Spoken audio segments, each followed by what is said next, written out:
जयपुर नामक एक छोटे से गांव में हरिया, उसकी पत्नी और उनके 2 लड़के रहते थे। हरिया के दोनों लड़के जुड़वा थे और दोनों शक्ल सूरत में हमशक्ल थे। जो कोई भी व्यक्ति उनको देखता तो वो पहचान नहीं पाता कौन रामू कौन राजू है इन दोनों में से। एक शाम हरिया अपनी पत्नी से बोलता है, अब तो बुढ़ापा आ गया और अब पहले जैसे हाथ पैर भी नहीं चलते। हाँ, अब आपकी और मेरी उम्र हो गई है, अब मुझसे भी घर का काम नहीं होता। क्यों ना रामू और राजू के लिए सुंदर लड़कियां देखकर उनकी शादी कर दी जाए। हाँ भाग्यवान, तू बोल तो सही रही है, लेकिन मुझे रामू की फिक्र है क्योंकि उसे काम में आलस आता है और वह कैसे अपना गुजारा कर पाएगा। बातें करते करते दोनों सो जाते हैं।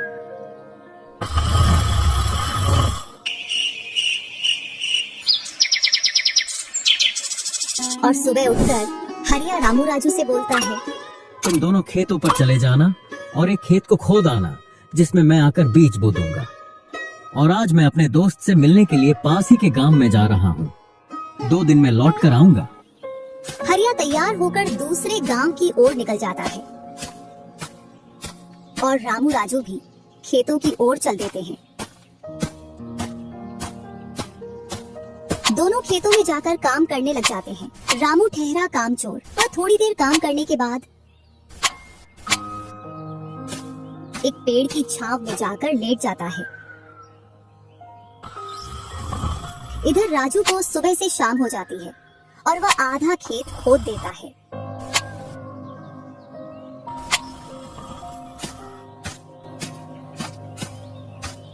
और हरिया भी अपने दोस्त के पास पहुंच जाता है। अरे भाई हरिया, कैसे आना हुआ? तुझसे मिलने की इच्छा हुई तो मिलने आ गया। चल अच्छा है, पहले भोजन करते हैं, इसके बाद गप्पे लड़ाएंगे। दोनों साथ में भोजन करते हैं। हाँ भाई हरिया, सुना सब कुशल मंगल? हाँ भाई, सब कुछ कुशल मंगल है। अब तो तेरे दोनों लड़के शादी के लायक हो गए होंगे। हाँ, दोनों शादी के लायक हो गए हैं और खासकर मैं तेरे पास इसीलिए आया हूँ कि कहीं दोनों लड़कों के लिए लड़कियां देख आऊं। वैसे अपनी भी 2 बेटी हैं और दोनों खूब होशियार और चंचल है। अब दोनों की भी उम्र शादी के लायक हो गई है। अगर तुझे कोई ऐतराज ना हो तो क्यों ना इस दोस्ती को रिश्तेदारी में बदल दी जाए। इतना सुन हरिया बड़ा खुश होता है।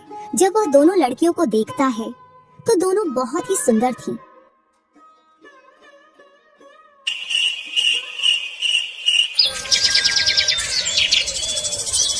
सुबह होते ही हरिया अपने दोस्त से बोलता है, मैं जल्द ही मेरी बहुओं को लेने आऊंगा। इतना बोलकर हरिया अपने गांव की ओर चल देता है। इधर रामू और राजू भी अपने खेतों पर काम करने के लिए आ जाते हैं और रामू पेड़ की छांव में जाकर सो जाता है। इधर राजू अपने काम में लगा रहता है। शाम होने को आ जाती है और हरिया भी अपने खेतों के पास आ जाता है। रामू की आंख खुलती है तो हरिया उसको आता हुआ दिखता है, तो वह खेत में जाकर काम करने लग जाता है। चलो घर, अब शाम हो गई और खेत भी पूरा खुद गया है।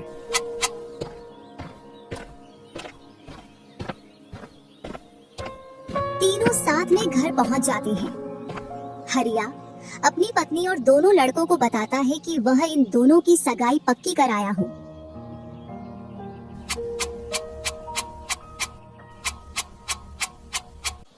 और वह कुछ दिन बाद दोनों का विवाह कर देता है।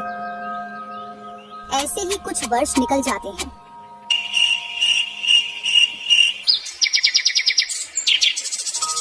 हरिया और उसकी पत्नी का स्वर्गवास हो जाता है और दोनों भाई जमीन और घर का बंटवारा कर लेते हैं। रामू अपने आलसी पने की वजह से खेतों में काम करने नहीं जाता और दिन भर घर में ही पड़ा रहता। इधर राजू अपने खेतों में दिन रात मेहनत करता है, जिससे रामू और राजू की फसलों में अंतर स्पष्ट दिखाई देता है। एक दिन रामू राजू से बोलता है, तूने अच्छा खेत रख लिया और मुझे यह खराब खेत दे दिया, जिससे तेरी फसल अच्छी हो रही है और मेरी फसल कमजोर। कोई ना, अगली फसल पर खेत बदल लेंगे।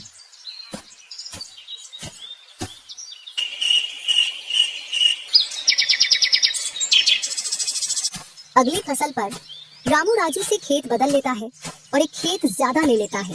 फिर भी राजू खुशी खुशी उसे खेत दे देता है। राजू के हिस्से में जो खेत थे उनमें फिर से वह दिन रात मेहनत करता। इधर रामू कभी काम करता तो कभी काम नहीं करता। रामू के पास बीज खरीदने के भी पैसे नहीं थे, तो वह पैसे लेने के लिए जमींदार के यहाँ चला जाता।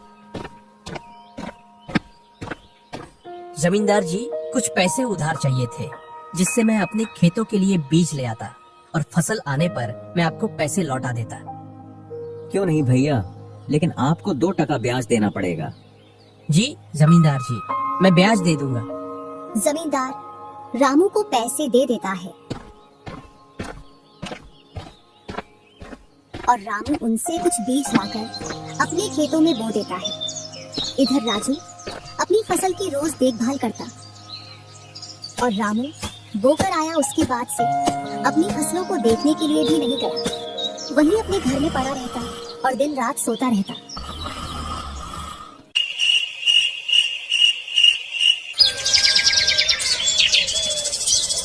एक दिन जब फसल पकने का समय आया तो वह अपनी फसल देखने के लिए खेतों पर गया और फसल देखकर बोला, अरे इतनी कमजोर फसल, मैंने खेत बदल लिया, फिर भी लगता है मेरी ही किस्मत खराब है। जो भी जमीन में लेता हूँ उसमें अच्छी फसल होती ही नहीं है। ऐसे कहते हुए वह अपने घर आ जाता है और अपनी पत्नी से बोलता है, राजू की फसल तो अच्छी है, बस हमारी फसल ही कमजोर है। ऐसा कैसे हो सकता है? ऐसा तो होगा ही। दिन रात जो घर में पड़े रहते हो और खेतों में समय समय पर दवाई पानी नहीं दोगे तो फसल ऐसी कमजोर रहेगी। फिर बोलते हो किस्मत खराब है। किस्मत नहीं, मेहनत करनी पड़ती है। चल चल, मेरे को मत सिखा। अगर किस्मत ना हो तो कुछ भी नहीं होता। अगर मेहनत से कोई बड़ा बनता तो सबसे पहले गधा बड़ा बनता, क्योंकि उसके बराबर कोई मेहनत नहीं करता। और जो मजा जिंदगी में सोने में है वह मजा और किसी चीज में नहीं। बस इनको तो सुला दो, सोने के अलावा और कोई काम ही नहीं है।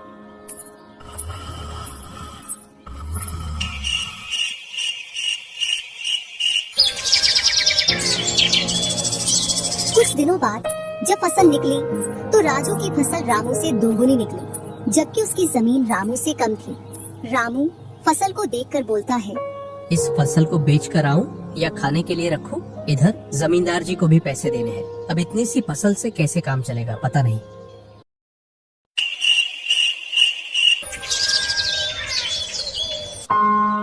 एक दोपहर रामू सो रहा था, तभी उसका गेट किसी ने खटखटाया। पता नहीं कौन भरी दोपहर में नींद खराब करने के लिए आ गया।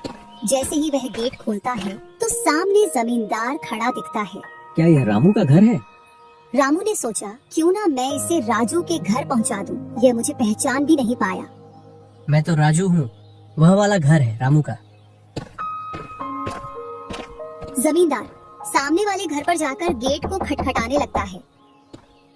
राजू गेट खोलता है और बोलता है, क्यों भाई, इतनी तेज गेट को क्यों खटखटा रहे हो? मैंने आपके रुपए लेकर खा लिए क्या? हाँ भैया रामू, तुमने मेरे जो पैसे लिए थे उन्हीं को लेने के लिए आया हूँ। तुमने बोला था फसल आने पर पैसा लौटा देंगे, जो तुमने अभी तक नहीं लौटाया। क्या जमींदार जी, आप भी दोपहर में नशा करके आ गए? मैंने कब आपसे पैसे उधार लिए? क्या तुम ही रामू हो? नहीं, मैं तो राजू हूँ। रामू तो सामने वाले घर में रहता है।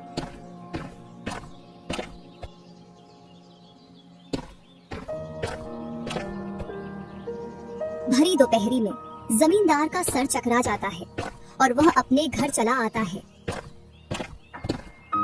और घर पहुंचकर मुनीम से बोलता है, ऐसा लगता है मुझे कि जो पैसे रामू के दिए थे वह पैसे अब लौट कर नहीं आने वाले। क्यों, ऐसा क्या हुआ जो पैसे वापस नहीं आ रहे हैं?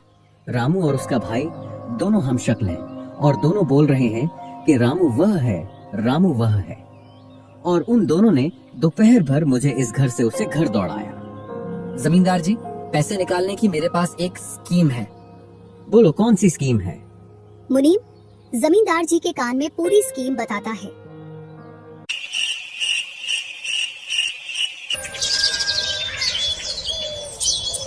दूसरी सुबह जमींदार, मुनीम और 2 आदमी जिनके हाथ में लाठी थी, चारों लोग रामू के घर की ओर चलते हैं।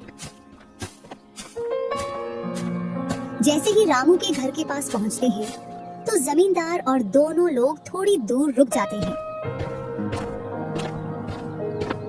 अरे रामू भैया, बाहर निकलो, मैं पास ही के गांव से आया हूँ। जरूर जमींदार होगा, मैं आज गेट खोलूंगा ही नहीं। मैं तुम्हारी ससुराल से आया हूँ। तुम्हारे ससुर साहब ने तुम्हारे लिए कुछ रुपए और कुछ आभूषण भेजे हैं, क्योंकि बुढ़ापे की वजह से उनसे यहाँ तक आने की नहीं बन पा रही थी, इस वजह से उन्होंने मुझे भेजा है। इतना सुन रामू के मन में लालच आ जाता है और वह फटाक से गेट खोल देता है। कहाँ है पैसे और धन? क्या तुम्हारा ही नाम रामू है? हाँ, मेरा ही नाम रामू है। कहाँ है धन? यही पास में रखा है, चलो दोनों उठा लाते हैं। वह मुनीम के साथ चल देता। थोड़ी दूर चलने के बाद मुनीम जमींदार जी को बुला लेता है। जमींदार और दोनों लोग रामू के पास आ जाते हैं। लाओ मेरे पैसे लौटाओ, ब्याज समेत। मैंने आपसे पैसे नहीं लिए। ये ऐसे नहीं मानेगा। अब तुम दोनों के हवाले करता हूँ, तुम चाहे जैसे इससे पैसे निकालो। और दोनों आदमी रामू को लठ से मारते हैं। रामू चिल्लाता हुआ, अरे भाई रुको, अरे भाई रुको, मत मारो, अरे भाई रुको, मत मारो। इधर वह दोनों रामू में दे लठ लठ बरसा रहे थे। तभी राजू गेट खोलकर देखता है तो रामू पर कुछ लोग लठ से वार कर रहे थे। तो वह दौड़कर उनके पास आता है और बोलता है, अरे भाई रुको। इस रामू ने आज से 5 महीने पहले मुझसे पैसे लिए थे। जब लौटाने की बारी आई तो बहाने कर रहा था। कितने पैसे हैं? 2000। रुको मैं लाता हूँ।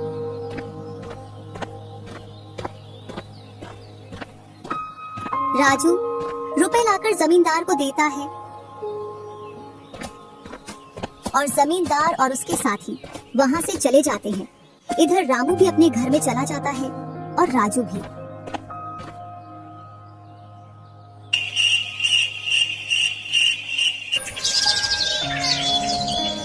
कुछ दिनों बाद दोनों भाई अपना अपना खेत खोदने के लिए खेतों पर पहुंच जाते हैं।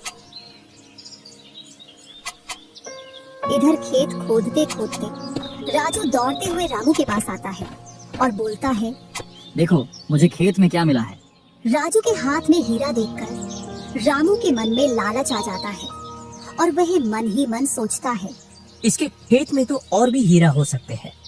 क्यों ना मैं इसको मेरा वाला खेत दे दूं और इसका खेत में रख लूं, जिससे मेरे पास भी बहुत सारे हीरे हो जाएंगे। मैं क्या बोल रहा था, क्यों ना तू मेरे वाले खेत पर फसल कर ले और मैं तेरे वाले पर। इतने दिनों से तू कम जगह पर कर रहा था। और रामू राजू वाले हिस्से को खोदने लग जाता है।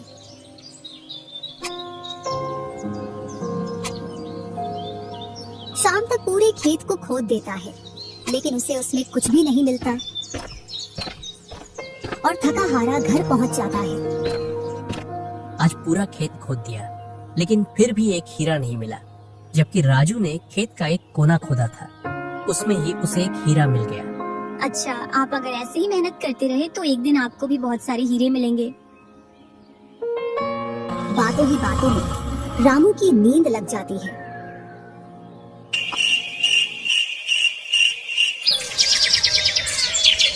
और जब सुबह होती है तब वह बोलता है, आज जैसी नींद मुझे कभी नहीं आई। हाँ, अगर तुम ऐसे ही मेहनत करते रहे तो आपको रोज ऐसी नींद आएगी। और रामू उसे वर्ष राजू की तरह अपने खेतों में मेहनत करता है और दोनों की फसलें बराबर निकलती हैं, जिससे रामू के चेहरे पर अलग ही चमक दिखती है। एक दिन चारों लोग साथ में बैठकर खाना खा रहे थे। क्या सच में उस दिन खेत में से हीरा निकला था? हाँ भैया, निकला था ना।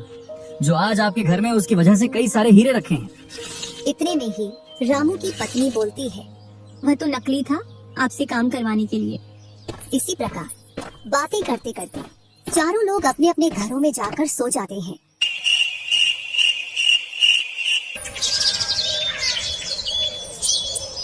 सुबह होते ही तुम दोनों को राजा साहब ने राजमहल बुलाया है।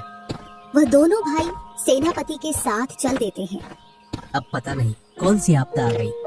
कुछ नहीं, कुछ अच्छा काम होगा, तभी तो हमें बुलाया है। दोनों राजा के पास पहुंच जाते हैं।